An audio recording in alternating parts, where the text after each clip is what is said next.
We only have Pues está only 6 students. Where is everybody? Hello everybody, today I want to give for all of you my friend, Mr. Paul from Ireland. He's a music composer and he gets a PhD candidate in multimedia from England. Today I want to all of you have some questions and have some knowledge to exchange together. And hello Paul. Yeah, how do you feel when you come to Vietnam and enjoy the educational and entertainment, music and multimedia in Vietnam? Well, Vietnam has a young population and, as we say, they're dynamic. Yes. You've got a lot of energy and a lot of potential. Yeah. So I see the word for me is potential. Yeah. Because Vietnam is like ready to join the world. Yeah. Especially through communications technology. Yeah. And of course social media. Yeah. Of course, So I do expect in the very near future we will see artists and performers and composers and engineers and everybody involved in music going onto the global stage. But you and I are friends a few years, and you know that I have a big project we call Mekong Cocktail. Yes. And the idea is to find artists and all the connected people. I will describe some of them in my one of my theses for my PhD. Yeah. So we want to find a team of young people. Yes. All participants.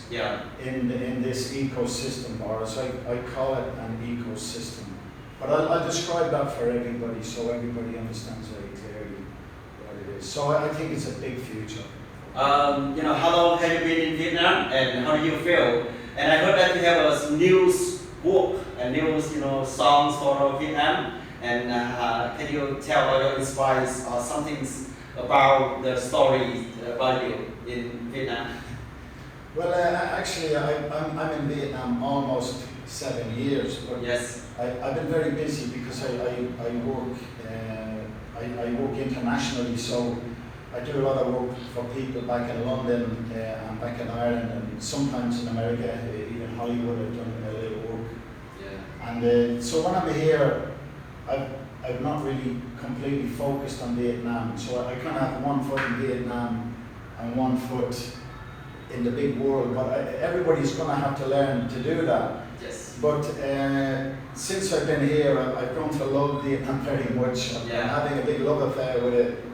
And recently I was inspired to write a new song just to celebrate Vietnam. And maybe we can show you in a little while. I call it V for Vietnam. Yeah. And it just captures my feeling and emotion from being here, because like I mentioned, I see so much potential with the young people, and that's very similar. If you study history is really important.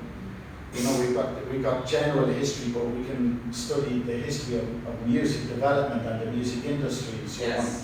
But I think they're very connected. And my point I want to mention is that I see Vietnam now like Ireland was maybe 30 years ago. Okay, so there's many similarities, except you have a lot more technology now, and you have the internet now, and you've got social media now, and of course making videos is much easier, and we've got access to software and so on, which 30 years ago in Ireland we didn't have.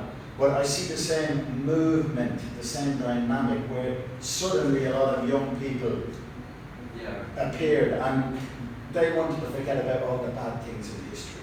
No need to mention. They just wanted to do beautiful things, develop art, develop music, entertainment, literature, poetry, even painting and so on, and fashion as well, photography. So I see a lot of young people in Vietnam doing those things, but you have the additional benefit of all the new technology. So I think the future for Vietnam is just amazing. Okay. So I'm going to stay here. Yeah. I bought a house here and all, and I even have a little land now. And so I will make my roots here, and we will develop our international projects. Yeah. You make me, remember the project we do together in 2014. Yeah. It's like my new home. Sure. It's like my TV show, and you joined like a composer. Yes. And it's make you feel a little bit emotional, and you compose that song, and that song gets a big, big view, big impact on the social media, and you invited by Island Time and the radio in Ireland and television there, and how do you feel when you and what the things inspires for you to do that? Well, I looked at Phuc was making a TV show, a reality show, to help building the new homes, and you just told me the concept, Yes. and that inspired me. Yeah. When you explained the concept to me about giving the homes to the people who have nothing, and of course it touched me very deeply. Yeah. And one day later I had that song. Yeah. Only And one day. that's when you guess that songs like your story. Is you choose here like a new home, and you said you plan the roots here, Yeah. and Vietnam is like a part of your life. Well, Vietnam is my life. Yes, sir. Okay. And actually, it's back to the main topic today. We talk about multimedia or impact in multimedia Sure. in the human life, especially in brand, like the audio and like the impact in our psychology, cycle, and why you choose your thesis is impact of reality show in music industries, and it changed the music industries in England and Ireland. Okay, so my birthday was a couple of weeks ago, and I turned 60. So I'm 60 Okay. years old. Yeah, we're in a club. So I only mention that because I was alive when the Beatles. Yeah.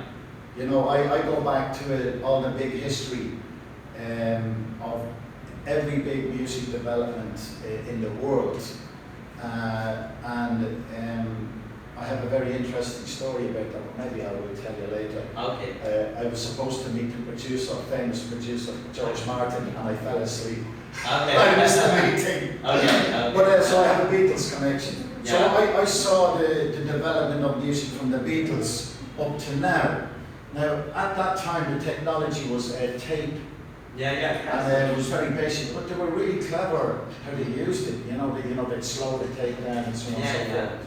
But also, at that time, some music managers began to appear. Yeah. And a guy called Brian Epstein he was the really first superstar manager in the world. Yeah. And he managed the Beatles, and he saw them as a product. So everything was coming together. Yes. Now he sold the Beatles, if you like, because he had fantastic communication skills. Yes. That means he's like an entrepreneur. Yes, Yeah. and he literally went around London just with his feet. Yeah. Because it's in the old days, it's 1960s. Yeah, I understand. And he would go to the BBC and the big TV companies and just be as like a salesman, but his communication skills. Yes. That is something I want to connect today. Is that where do your communication skills begin? They begin inside your brain. Yeah. And what we have now is with modern technology, we are connecting your personal skills in here to technology, yes? And you've got to learn that. You've got to learn how to, we use the word converge, Yeah. which is in my PhD thesis, that's a big, big word. And I will explain some things with some diagrams from my PhD thesis. And you will understand. So I saw all this development of basic technology back in the day. It was only tape, and then it went to the little tape, cassette. Yeah, yeah. And then there was the record. Yes. And then it went on to CD, and now we have like MP3 and the digital software. How you connect with all of that stuff, that will decide the success that you're going to have. Yeah. Whatever you decide it to be, you know, maybe everybody here is a media student, yes? Yes. Okay, so maybe some of you will go into television, some of you maybe do internet stuff, some of you will maybe be involved with bands, singers, maybe recording studios. I have mentioned everybody, we call it a loop, yeah, but I will explain in detail what that loop is. But that loop begins with the human brain. We cannot forget that. That's step one. And so your attitude and how you develop your own internal communication skills, that is really, really important for all of you.